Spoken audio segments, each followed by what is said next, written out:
యాదాద్రి భువనగిరి జిల్లా ఆత్మకూరు మండలం లింగరాజపల్లి గ్రామ సర్పంచ్ ఎర్ర సోమిరెడ్డి గారు మనతో ఉన్నారు. ప్రతిపక్షం నుంచి గెలిచారు కాబట్టి ఇక్కడ గ్రామంలో ఎలాంటి అభివృద్ధి కార్యక్రమాలు చేస్తున్నారు, తర్వాత కాంగ్రెస్ ప్రభుత్వం ప్రవేశపెట్టిన 6 గ్యారంటీలు ప్రజలకు ఏ విధంగా తీసుకెళ్తున్నారో వారిని అడిగి తెలుసుకునే ప్రయత్నం చేద్దాం. నమస్తే సార్. నమస్తే సార్. సార్, ఎట్లా ఉంది అసలు ఫస్ట్ మొదలు చెప్పుకోవాలనేది ఏంటి సార్? మీరు రాజకీయాలకు రావడానికి గల కారణాలు ఏంటి? సర్పంచ్గా మిమ్మల్ని ప్రజలు గెలిపించారు, వాళ్ళకేం చేస్తారు? నా పేరు సోమిరెడ్డి, యాదాద్రి జిల్లా ఆత్మకూరు మండలం లింగరాజపల్లి సర్పంచ్ని, ఆత్మకూరు మండలపురం అధ్యక్షుని. అయితే మా గ్రామంలో ఫస్ట్ సర్పంచ్ మా తాత కూడా చాలా కార్యక్రమాలు మా గ్రామంలో చేయడం జరిగింది. మా తాత పేరు మల్లారెడ్డి, ఈ గ్రామానికి ఫస్ట్ సర్పంచ్. ఆ తర్వాత మా తాత స్ఫూర్తితో నేను కూడా సేవా కార్యక్రమాలు మంచి ప్రజలకు మంచి చేయాలనే ఆలోచనతో నాకు కూడా అభిప్రాయం అనేది మా తాత కానించలే మొదలైంది. కాకపోతే నేను బ్రతుకు తెరువు దృష్ట్యా నేను హైదరాబాద్కు పోయి అక్కడ సెటిల్ అయ్యి అక్కడ నేను రియల్ ఎస్టేట్ వ్యాపారం చేస్తున్నాను. కాకపోతే గ్రామానికి ఏదన్నా చేయాలన్న తపన అనేది ఫస్ట్ నుంచి మా తాత సర్పంచ్ అయిన కాంచలి ఉండేది. కాకపోతే నేను రియల్ ఎస్టేట్ వ్యాపారంలో ఉన్నా కాబట్టి ఇక్కడ ఆ టైం అనేది లేక కొద్దిగా ప్రజలకు అందుబాటులో లేకుండా పోయినాను. అయితే కొద్ది రోజుల తర్వాత నేను వైఎస్ఆర్ ఫౌండేషన్ అనేది పెట్టి గ్రామానికి అనేక సేవా కార్యక్రమాలు కూడా చేయడం జరిగింది. మా గ్రామంలో సీసీ రోడ్లు 20 లక్షలు గ్రామానికి శాంక్షన్ అయితే అప్పుడు కేసీఆర్ గవర్నమెంట్లో ప్రతి గ్రామానికి 25 లక్షలు ఫండ్ కేటాయించడం జరిగింది. అప్పుడున్న సర్పంచ్ వాళ్ళు పోయలేకపోతే వాళ్ళ దగ్గర అమౌంట్ లేక మేము పోయలేము, మీరే పోయాలంటే అది కూడా గ్రామానికి ఏదో ఒకటి చేయాలనే తపనతో కూడా నేను ముందుండి సీసీ రోడ్లు కూడా గ్రామానికి వేయించడం. మరి అదేవిధంగా ఎవరికైనా పేదవాళ్ళు ఎవరన్నా చనిపోయినా కానీ, ఎవరికైనా హాస్పిటల్లో పోయినా కానీ ఆర్థిక సాయం చేయడం, అందరికీ మంచి చేయాలనే తపనతో 4-5 సంవత్సరాల నుంచి సేవా కార్యక్రమాలు చేసుకుంటూ మరి ఈ గ్రామానికి సర్పంచ్ అయితే ఇంకా చేస్తాననే ఆలోచనతో నేను మొన్న బీఆర్ఎస్ తరఫున సర్పంచ్గా పోటీ చేయడం జరిగితే జనాలు కూడా నన్ను అత్యధిక మెజారిటీతో గెలిపించి మరి నా మీద నమ్మకంతో జనాలకు కూడా చాలా హోప్స్ ఉన్నాయి. మరి ఆ నమ్మకాన్ని వమ్ము చేయకుండా చేయాలనే తపన నాకు కూడా ఉన్నది. ఇప్పుడు సర్పంచ్ గెలిచి 6 నెలలుగా కావస్తున్నది. కాకపోతే కాంగ్రెస్ ప్రభుత్వము ఇచ్చిన 6 గ్యారంటీలు కానీ మరియు మరి డెవలప్మెంట్ విషయంలో నిర్లక్ష్యం కానీ చేయడం జరుగుతూ ఉన్నది. మరి 6 గ్యారంటీలు అని చెప్పి ఈరోజు అధికారంలోకి వచ్చిన పార్టీ ఏది అమలు కాలేదు. మహిళలకు 2500 ఇస్తా అని చెప్పి అది కాలేదు. మరి ఆసరా పెన్షను 4000 ఇస్తా అని చెప్పి అది ఇప్పటికి కూడా అదే 2000 కేసీఆర్ ఏదైతే 2000 ఇచ్చిండో అదే 2000 ఇస్తున్నారు. మరి కాలేజీ పిల్లలకు స్కూటీలు ఇస్తా అని చెప్పి స్కూటీలు కూడా ఇవ్వడం లేదు. మరి ఒంటరి మహిళలకు కూడా పెన్షన్లు ఇస్తా అని చెప్పి అది ఇప్పటికి కూడా అమలులోకి రాలేదు. మరి రైతులకు ఎకరానికి 15,000 ఇస్తా అని చెప్పి మరి ఇప్పటికి కూడా కేసీఆర్ ఇచ్చిన రైతు బంధు మాత్రమే మరి ఇస్తున్నారు. అది ఎకరానికి 2 ఎకరాలకు అది రైతుకు ఎటు కాకుండా పోతున్నది. మరి రైతులకు వడ్లకు మద్దతు ధర 500 అని చెప్పి కింటాకు 500 అని చెప్పి అది కూడా మరి ఎగనాం పెట్టారు. మరి ఇలా చెప్పుకుంటూ పోతే చాలా హామీలు మరి అమలు కావడం లేదు. మరి గతంలో కేసీఆర్ ఏదైనా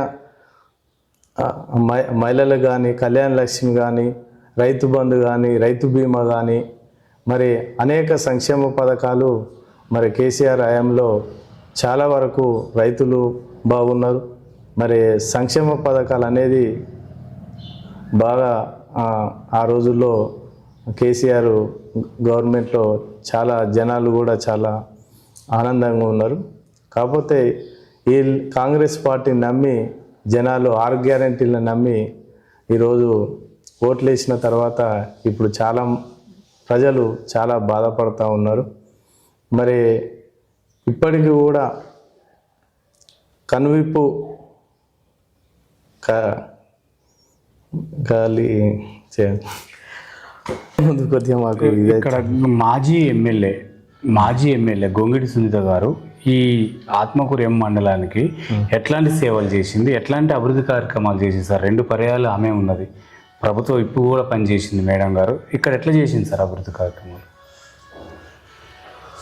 గొంగిడి సునీత మహేందర్ రెడ్డి గారు చాలా అభివృద్ధి పదంలో ఈ నియోజకవర్గాన్ని ముందు నుండి నడిపించారు. మా గ్రామంలో గ్రామ పంచాయతీ లేకుండే కొత్త గ్రామ పంచాయతీ సునీత మహేందర్ రెడ్డి గారి ఆధ్వర్యంలోనే నిర్మించడం జరిగింది. మరియు వాటర్ ప్లాంట్ కూడా ఆమె ఆయంలోనే మా గ్రామంలో రావడం జరిగింది. మరి వైకుంఠ ధామం కూడా ఆమె ఆయంలోనే మా గ్రామంలో రావడం జరిగింది. మా గ్రామంలో సీసీ రోడ్లు ఇప్పటి 90% సునీత మహేందర్ రెడ్డి గారి ఆధ్వర్యంలోనే మా గ్రామంలో సీసీ రోడ్లు కూడా రావడం జరిగింది. ఈ ఆత్మకూరు మండలంలో దాదాపుగా అన్ని మండలాల్లో వైకుంఠ ధామాలు కానీ, గ్రామ పంచాయతీలు కానీ, మహిళా బిల్డింగ్లు కానీ చాలా వరకు సునీత మహేందర్ రెడ్డి ఆధ్వర్యంలోనే మరి ఈ ఆత్మకూరు మండలం అభివృద్ధి పదంలో ముందుండడానికి ప్రధాన కారణము సునీత మహేందర్ రెడ్డి గారే. మరియు ఇప్పుడు వచ్చిన ఎమ్మెల్యే ఇప్పుడు దాదాపు 2 సంవత్సరాలన్నరగా వస్తున్నది. స్థానిక ఎమ్మెల్యే గారు ఏ అభివృద్ధి కూడా ఇప్పటికి కూడా మరి గ్రామాలలో కావడం లేదు. చెప్పడం మాత్రము 99 రోజుల ప్రగతి ప్రణాళిక అని, అది ఆడంబరాలు మరియు వాటి కోసమే పనికొస్తుంది తప్ప అభివృద్ధిలో మాత్రం శూన్యం ఉన్నది. గ్రామాలలో ఇప్పటికి కూడా మీ సర్పంచులు 6 నెలలు కావస్తూ ఉన్నది. అసలు ఏ ఫండ్స్ కూడా గ్రామంలో లేవు. ఇప్పుడు స్టేట్ ఫండ్ మొత్తము నీళ్ళు. ఇప్పుడు ఏం చేయాలో మాకే అర్థమవుతలేదు. మీ సర్పంచ్గా గెలిచి ప్రజలకు ఏదో చేయాలనే ఆలోచనతో తపనతో మేము వచ్చినాము. కానీ ఏం చేయాలనో ఇప్పటికి కూడా మాకు అర్థం కావడం లేదు. ఈ కాంగ్రెస్ ప్రభుత్వము చెప్పడము, ప్రచారము, ఆర్భాటాలే తప్ప ప్రజలకు మేలు చేసింది ఇప్పటి వరకు కూడా ఏమీ లేదు. మరి ఇప్పటికైనా ఇంకా 2.5 సంవత్సరాలు కాంగ్రెస్ గవర్నమెంట్ ఉన్నది. ప్రజలకు ఇచ్చిన హామీలను సక్రమంగా నిర్వర్తించి వారికి ప్రజలకు ప్రతి ఒక్కరికి అర్హులైన పేదలకు కానీ అర్హులైన వాళ్ళందరికీ కూడా వాళ్ళు ఇచ్చిన గ్యారెంటీలు అమలు చేయాలనేది కాంగ్రెస్ పార్టీని డిమాండ్ చేస్తూ ఉన్నాము. మరి మా గ్రామంలో మొన్ననే ఒకటి రోడ్డు శాంక్షన్ అయింది ₹1,00,00,000తోని. ఇప్పటికి కూడా శిలాఫలకమే ఉన్నది తప్ప ఇప్పటి వరకు కూడా ఆ రోడ్ అనేది కంప్లీట్ కాలేదు. మరి అది ఇంకో రోడ్డు కూడా ఉన్నది. 2 రోడ్లు ఉన్నాయి ప్రధానంగా. ఆ ప్రధానమైన రోడ్లు ఊరికి స్వాతంత్రం వచ్చిన కాంచెలు కూడా ఆ రోడ్లు కాలేదు. గతంలో సునీత మహేందర్ రెడ్డి గారే ఆ రోడ్డు శాంక్షన్ చేయడం జరిగింది. నెక్స్ట్ గవర్నమెంట్ కాంగ్రెస్ రావడం వలన ఆ రోడ్ అనేది నిలిచిపోయింది. మరి వీర్లయ్య గారు మొన్న శంకుస్థాపన చేసిండు. ఇప్పటి వరకు కూడా రోడ్ రాలేదు. కాంట్రాక్టర్కు చాలాసార్లు ఫోన్ చేసినాం. ఒక మోరీలు వేసిరు, శాంక్షన్ అయిందని చెప్పి మోరీలు వేసిరు.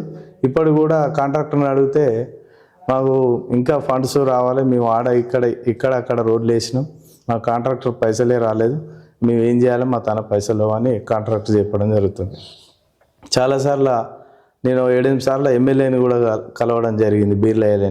అన్న మాకు రోడ్లు ఎటువంటి, మాకు ప్రధానంగా హైవేకు ఆనుకొని ఉంది మా గ్రామం, మాకు ఈ రోడ్డు శాంక్షన్ చేయన్నా కూడా చెప్తుంది అని 4-5 సార్లు మేము గ్రామం తరఫున కూడా మేము మెమోరాండం కూడా ఇవ్వడం జరిగింది. మరి అది ఇంకా కూడా నిర్లక్ష్యం చేస్తూ మా గ్రామానికి ఈ శాంక్షన్ అయిన రోడ్డు కూడా కావడం లేదంటే ప్రభుత్వం ఎంత నిర్లక్ష్యం ఉందో మరి దీన్ని బట్టే అర్థమవుతూ ఉన్నది. మరి సీసీ రోడ్లు కూడా కొన్ని ఇట్లా మా గ్రామంలో లేవు. అవి కూడా ఇంకా 4-5 సార్లు కూడా నేను ఎమ్మెల్యే గారిని కలవడం జరిగింది. అది కూడా ఇప్పటికి కూడా ఏ ఒక్క అభివృద్ధి కానీ మా గ్రామంలో కాంగ్రెస్ పార్టీ వచ్చిన కాంచెలి ఏ ఒక్క అభివృద్ధి కూడా కాలేదు.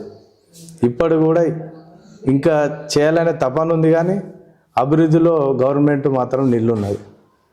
సార్ ఇప్పుడు ఈ చెరువు కట్ట కాంచి పోతుంటే బావులు చాలా ప్రమాదకరంగా ఉన్నాయి సార్. అక్కడ తోలరానులు ఉన్న తాగితోలు బండి పోయినా కూడా బాయిల పడతట్టే ఉంది.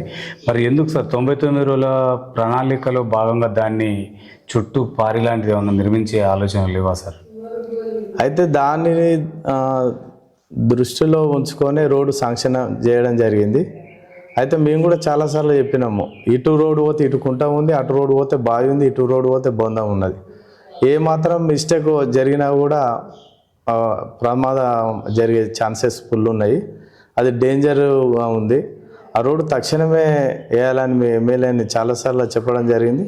కాకపోతే కాంట్రాక్టు నిర్లక్ష్యమా, మరి గవర్నమెంట్ నిర్లక్ష్యమా, నిధుల నిర్లక్ష్యమా అనేది కూడా మాకు అర్థం కావడం లేదు.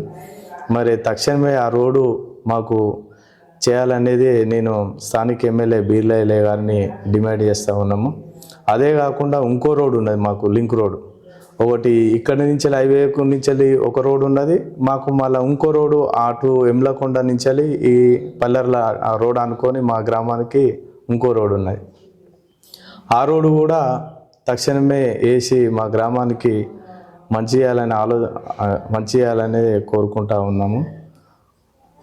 సార్ ఈ మారుమూల గ్రామంలో విద్యా వైద్యం ఏ విధంగా ఉంది సార్? గత ప్రభుత్వం ఉన్నప్పుడు పల్లె దవాఖానాలు తీసుకురావడం జరిగింది, అందుబాటులో ఉండేది, విద్యా బడిబాట కార్యక్రమం చేశారు. ఈ గవర్నమెంట్ వచ్చిన తర్వాత విద్యా వైద్యం ఏ విధంగా అందుతుంది సార్?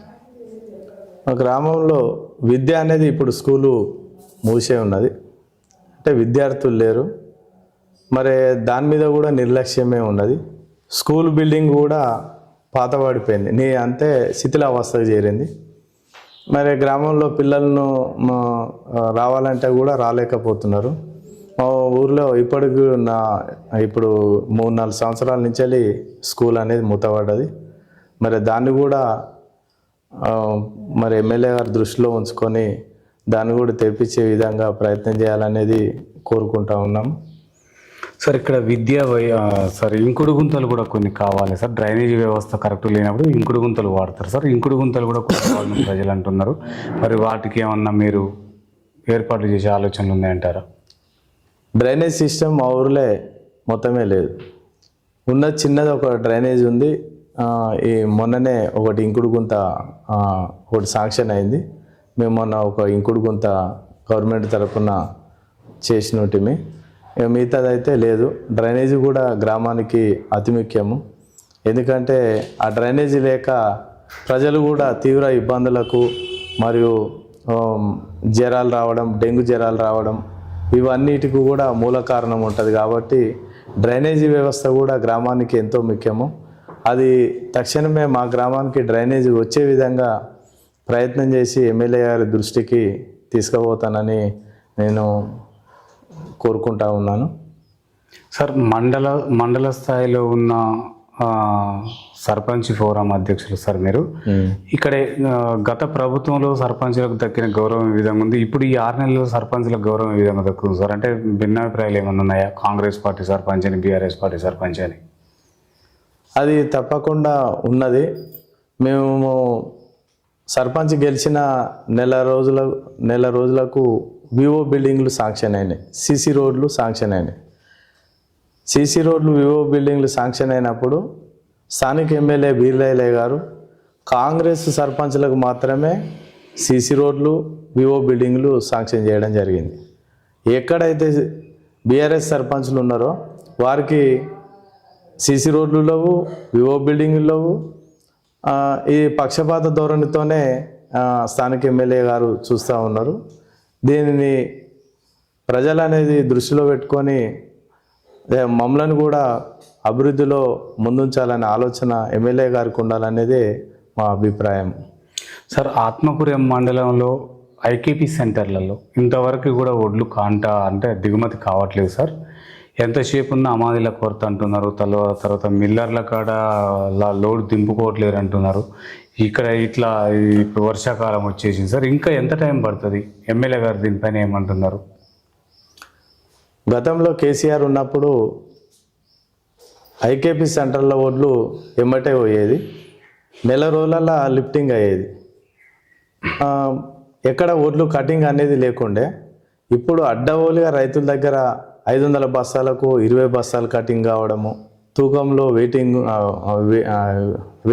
ఎక్కువ రైతుల దగ్గర తీసుకోవడము, ఇవి చాలా వరకు మా గ్రామంలో ఒక 900 బస్తాలకు 28 బస్తాలు కటింగ్ వస్తుంది. ఇక్కడ జోక్కొని పోతున్నారు, మిల్లు కాడు పోయినాక మళ్ళా కటింగ్ పెడుతున్నారు. ఇట్లా రైతులు కూడా చాలా లాస్ అయిపోతున్నారు. రైతులను కూడా దోపిడీ చేసే విధంగా ఈ విధంగా తయారవుతుంది. దీన్ని ఎమ్మటే అరికట్టాలనేది నేను ప్రభుత్వాన్ని కోరుతా ఉన్నాను. రైతులు మనం ఎక్కడైతే కళ్ళాలలో జోక్తారో అదే ట్రక్ సీటు అదే వెయిట్ ఉండాలనేదే మా అభిప్రాయము. ఇక్కడ వెయిట్ చేసిన తర్వాత మళ్ళీ మిల్లు కాడ పోయి మళ్ళీ 2 రోజులు 3 రోజులు వెయిటింగ్లో మళ్ళీ అక్కడ రైతులు లాస్ అయిపోతున్నారు. మరి ఇక్కడ వెయిటింగ్ చేసి రైతులు సరైన టైంలో ఒడ్లు కొనుగోలు చేయక ఇక్కడ లాస్ అయిపోతున్నారు. అప్పుడు కేసీఆర్ ఉన్నప్పుడు ఎమ్మటే ఎక్కడ కటింగ్ లేకుండే, ఎమ్మటే రైతులు ఒడ్లు కూడా ఎమ్మటే లిఫ్టింగ్ అయ్యేది. ఇప్పుడు చాలా నిర్లక్ష్యము గవర్నమెంట్లో, ముందస్తు ప్రణాళిక లేక ఈ రైతుల మీద చాలా నిర్లక్ష్యంగా వ్యవహరించడం జరుగుతుంది. మరి రైతులకు బోనస్ 500 అని చెప్పి అదే కొట్టిర్రు.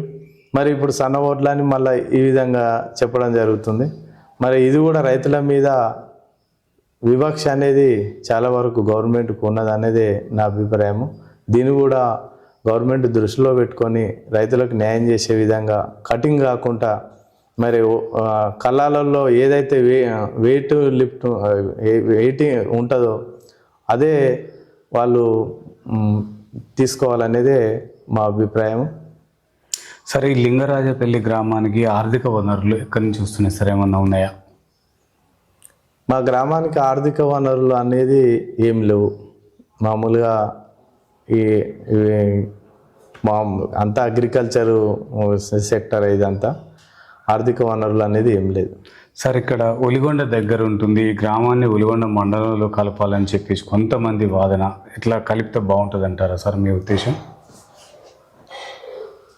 గతంలో డిమాండ్ ఉన్నది ఒలిగొండ మండలం కలపాలనేది. అంతకుముందు వాళ్ళు అరూరు మండలం చేద్దామనేది పైలర్ శేఖర్ రెడ్డి గారు చెప్పిన ఉండే. అది మా గ్రామాన్ని మండలంగా తీసుకుంటే బాగుంటుంది అనే ఆలోచన మాకు కూడా ఉన్నది. ఎందుకంటే మాది ఇప్పుడు లక్ష్మీనరసింహస్వామి గుట్టకు పోయే మెయిన్ రోడ్డు మా విలేజ్ నుంచలే, మా గ్రామ భూమి నుంచలే ఆ రోడ్డు ఉన్నది. అది మా లింగరాజపల్లి అయితే బాగుంటుంది అనేది అభిప్రాయము. అది అయితే బాగానే ఉంటుంది. అది గవర్నమెంటు ఎంతవరకు మరి దీన్ని నిర్ణయిస్తుంది అనేది. అంటే మీరు దీన్ని ప్రభుత్వం దృష్టికి తీసుకెళ్ళారు సార్ మండలం కావాలని? అరూరు గ్రామ వాళ్ళే మండలం కావాలని ఎమ్మెల్యే దృష్టికి, అప్పుడు స్థానిక ఎమ్మెల్యే పైలర్ శేఖర్ రెడ్డి గారు ఉండే, వాళ్ళ దృష్టికి తీసుకోవడం జరిగింది. అయితే మాకు కూడా ఒక ఆశ ఏంటంటే, ఇప్పుడు హైవే రోడ్డు కానుకొని మా గ్రామం ఉంది కాబట్టి మాకు కూడా మండలం అయితే బాగుంటుంది అనేది ఒక ఆలోచన.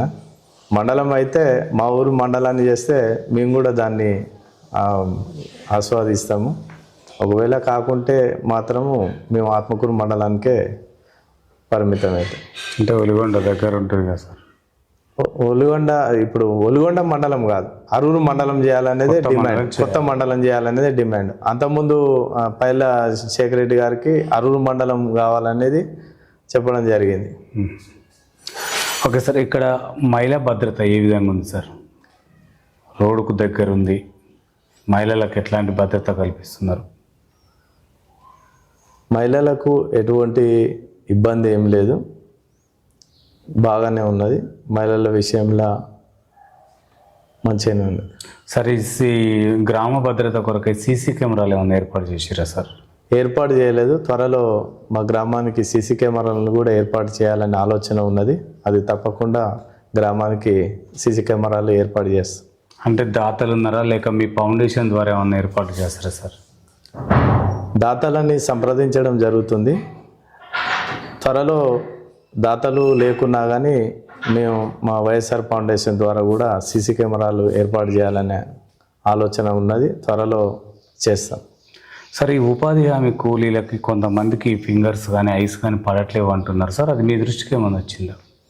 వచ్చింది. ఐస్ ఫింగర్స్ అనేది పెట్టి చాలా ఇబ్బందులు అవుతున్నాయి వారికి, ఎందుకంటే ఎండాకాలం వస్తున్నది. 11-12 గంటల వరకే వాళ్ళకు ఎండ కొట్టి చాలా ఇబ్బందులకు గురవుతున్నది. ఈ ఐసు సరిగ్గా రాక, ఏలుముద్దలు సరిగ్గా రాక, అది పెట్టడం వలన వారికి చాలా ఇబ్బంది కలుగుతున్నది. ఇంకేమన్నా ఆల్టర్నేటివ్ చేయాలనేదే మా అభిప్రాయం. సార్, మండల స్థాయిలో ఉన్న సర్పంచుల పరిస్థితి ఇప్పుడు ఉన్న 99 రోజుల ప్రణాళికలు ఏ విధంగా ఉంది సార్? అభివృద్ధి కార్యక్రమాలు చూసుకుంటే 99 రోజుల ప్రణాళిక అభివృద్ధి మాత్రం ఆర్భాటమే తప్ప అభివృద్ధిలో నిల్లు ఏదీ లేదు, ఇంతవరకు ఏదీ లేదు. చెప్పడం మాత్రము చాలా ఆర్భాటంగా చెప్తున్నారు. అది అంత స్థానికంగా అంత గ్రౌండ్ లెవెల్లో అంత అభివృద్ధి లేదు, అది శూన్యమే. సార్, ఇది మెయిన్ రోడ్డుకు దగ్గర ఉంది, అయినా ఈ 6 గ్యారెంటీలు ఒకటైనా ఉచిత బస్సుని మేము వినియోగించుకుంటలేమని చెప్పేసి ఇక్కడ ఉన్న స్థానిక మహిళలు అంటున్నారు సార్. మరి ఎందుకు ఈ ఊరికి బస్సు రావట్లేదు? మేము మొన్న కూడా యాదగిరిగుట్ట డిపోకు మేము వెళ్ళడం జరిగింది. ఎందుకంటే ఇంత పెద్ద హైవే రోడ్లో బస్సులు లేవు. పొద్దున ఒకటి ఉంది, సాయంత్రం ఒకటి ఉంది. యాదగిరిగుట్ట డిపో మేనేజర్ని కూడా మా గ్రామం తరఫున లెటర్ ఇవ్వడం జరిగింది, మెమోరాండం ఇవ్వడం జరిగింది. మేనేజర్ గారు కూడా స్పందించడం జరిగింది. త్వరలో బస్సులు వేస్తామని చెప్పడం జరిగింది. గతంలో కూడా లేకుండే బస్సులు చాలా ఇబ్బందులు పడుతున్నారు రైతులు కానీ, మరి స్కూలు విద్యార్థులు కానీ, మరి చాలామంది కూలీలు కానీ, పని చేసుకుంటోళ్ళు కానీ ఇబ్బంది జరుగుతుంది. కాబట్టి వాళ్ళని దృష్టిలో ఉంచుకొనే మేము సర్పంచ్ అయిన తర్వాత ఇక్కడ బస్సు వేయించాలనేదే మేము యాదగిరిగుట్ట డిపో మేనేజర్ గారు కూడా మాట్లాడడం జరిగింది. రేపో ఎల్లుండో మళ్ళీ తొర్రూరు డిపోకు పోయి కూడా మేము మా గ్రామం తరఫున మెమోరాండం ఇచ్చి వాళ్ళని కూడా ఒక బస్సు వేయాలనేది ఆలోచన. ఓకే సార్, ఈ రాష్ట్ర ప్రభుత్వం, కేంద్ర ప్రభుత్వాలు అన్ని ఆల్ పార్టీస్ కూడా కొన్ని గెలవాలంటే ఉచిత పథకాలు పెడుతున్నాయి సార్. ఈ ఉచిత పథకాల ద్వారా ప్రజలకు ఏమైనా లాభాలు ఉన్నాయంటారా? ఉచిత పథకాల ద్వారా అర్హులైన పేదలకు కరెక్ట్గా అనేది రావడం లేదు, అది చాలా ఇబ్బందికరం. ఎక్కువ ఉచిత పథకాలు పెట్టడం వలన ప్రజలకే నష్టం, కానీ అది ప్రజలు ఏమనుకుంటున్నారంటే మాకు ఉచిత పథకాలు వస్తున్నాయి, 2000 వస్తున్నాయి, 3000 వస్తున్నాయి, మాకు ఇది వస్తున్నాయి అనుకుంటున్నారు. కానీ అది అంత కరెక్ట్ కాదనేది నా అభిప్రాయం. సార్, ఇక్కడ ఇందిరమ్మ ఇండ్లు నిజంగా లబ్ధిదారులకు రాలేవని చెప్పేసి కొంతమంది అంటున్నారు సార్. ఎక్కడ లోపం జరిగింది? నిజంగా పేదలకు లబ్ధి పొందినరా? అది మేము సర్పంచ్ గెలిచిన తర్వాత అంతకుముందు స్పెషల్ అధికార పాలనలో గ్రామ పంచాయతీలు ఉండే, అది కాంగ్రెస్ కార్యకర్తలు మాత్రమే ఈ ఇందిరమ్మ ఇండ్లు ఇచ్చినారు. వాళ్ళు అర్హులైన వాళ్ళ, అర్హులు కానోళ్ళ అనేది అది లేదు, అందరికి ఇచ్చారు. సరైన అర్హులైన వాళ్ళకు గుర్తించి ఇవ్వలేదు. మేము సరైన అర్హులైన వాళ్ళకు, పేదలకు ఇండ్లు ఇవ్వాలనేది లక్ష్యంతోనే ఉన్నాము. ఇప్పుడు సెకండ్ ఫేజ్లో అర్హులైన పేదలకు అందరికీ ఇండ్లు ఇస్తామనేది ఈ ప్రజలకు హామీ ఇస్తూ ఉన్నాను.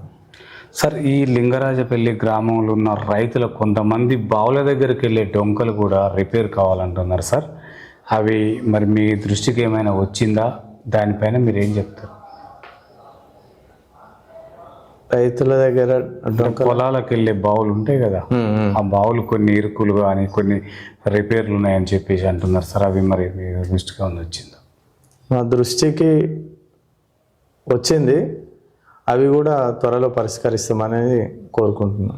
గ్రామ సభలో పదే చెప్పినా ఎవరు పట్టించుకుంటలేరని చెప్పేసి కూడా కొంతమంది రైతులు అంటున్నారు సార్. గ్రామ సభలో చెప్పిన తర్వాత సమస్య పరిష్కారం ఎందుకు కావట్లేదు? గ్రామ సభలో చెప్పినది సమస్య పరిష్కారం చేయడానికి మాకు తపన ఉన్నది, చేయాలనేది ఉన్నది. కాకపోతే మాకు నిధుల్లో గ్రామ పంచాయతీలో అందు గురించి మేము ఏ విధంగా చేయాలనేది ఆలోచన చేస్తూ ఉన్నాము. త్వరలో మేము ఏ అయితే హామీలు ఇచ్చినామో గ్రామంలో అవి తప్పకుండా నెరవేరుస్తాము. ఇక్కడ హైవే నుంచి వెళ్ళి ఈ రోడ్డు కానీ మళ్ళా అక్కడి నుంచి వెళ్ళి 2 ప్రధానమైన రహదారులు ఉన్నాయి. అవి కంపల్సరీగా మా ఆయాములో కంపల్సరీగా ఆ రోడ్లు వేసి తీరుతాం. ఏది ఏమైనా ఎమ్మెల్యే గారి దృష్టి తీసుకెళ్ళి మరీ ఇంత ఒత్తిడి తీసుకొచ్చి ఆ రోడ్లను తెచ్చే విధంగా ప్రయత్నం చేస్తామని కోరుకుంటున్నాం. సార్ ఇక్కడ మేజర్ సార్ ఇది చాలా ఇంపార్టెంట్ ఉంటుంది. ఎందుకంటే ఇక్కడ ఉన్న యువత మద్యం సేవించి బండి డ్రైవింగ్ చేసటం, 18 ఏళ్ళు నిండని పిల్లలు కూడా డ్రైవింగ్ చేస్తున్నారని తెలిసింది సార్. మాకు కూడా ఒకసారి వాళ్ళు రావడం జరిగింది, మాకు ఎదురు రావడం కూడా జరిగింది. వాళ్ళకు అట్లాంటి వాళ్ళకు మీరు తల్లిదండ్రులకు కానీ పోలీసు వాళ్ళ ద్వారా ఏమన్నా శిక్షణ తరగతులు ఇప్పించడం జరిగిందంటారు? అది జరగలేదు. త్వరలో అట్లాంటిది కూడా మా దృష్టికి వస్తే మేము కూడా దాన్ని చేస్తామని కోరుకుంటున్నాం. సార్ ఈ వార్డు మెంబర్లు కానీ ఉప సర్పంచ్ గారి సహకారం మీకు ఏ విధంగా ఉంది సార్? వార్డు మెంబర్లు మాకు 7 వార్డు మెంబర్లు గెలిచారు బీఆర్ఎస్ పార్టీ తరఫున. ఉప సర్పంచ్ కూడా బీఆర్ఎస్ ఉప సర్పంచే. మాకు అటువంటి ఇబ్బందులు ఏం లేవు. అభివృద్ధిలో మేము ముందే ఉంటామని అనుకుంటున్నాం. సార్ సర్పంచ్గా గెలిచిన తర్వాత మీ ఫౌండేషన్ ద్వారా సహకారాలు సహాయ సహకారాలు చేస్తున్నారా? దాన్ని పులిషా చేసడం జరిగిందంటారు? చేస్తున్నాము. అవసరం ఎక్కడ ఉంటుందో అక్కడ చేయాలనేది ఆలోచన. అవసరాన్ని బట్టి ఇప్పుడు మన త్రూలో ఏదన్నా ఫౌండేషన్ ద్వారా అవసరాలు ఎక్కడ ఉంటాయో అక్కడ చేయాలని ఆలోచన.